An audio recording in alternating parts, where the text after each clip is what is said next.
Dahil hindi pa ako makakabili ng water tank, narekta ko na muna siya.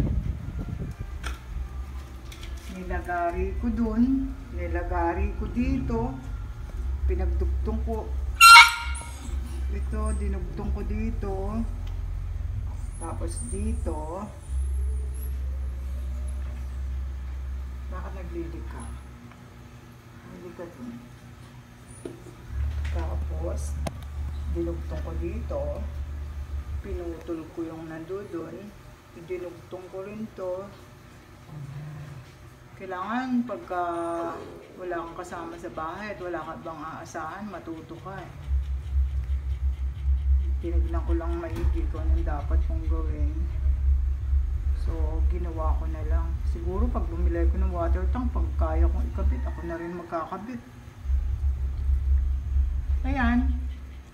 So, yung pang-automatic niya para sa pressure, wala na muna kinakapitan. Ayan siya.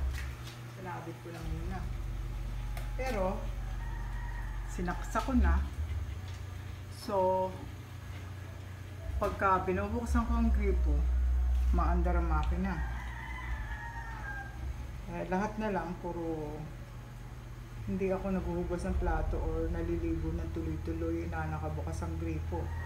Iniipon ko para pag sinara ko yung gripo, mamamatay yung makina. Pag binuksan ko yung gripo, aandar na naman yung makina. So, ganun na lang. Kasi wala siyang water tap eh. Direkta siya. Kaya hindi pwede tuloy-tuloy yung takbo niya. Kasi mag-iinit yung motor pump. Kasi sira. Kagagawa lang ng motor pump. Yung water tank naman sumabog. Ang saya-saya.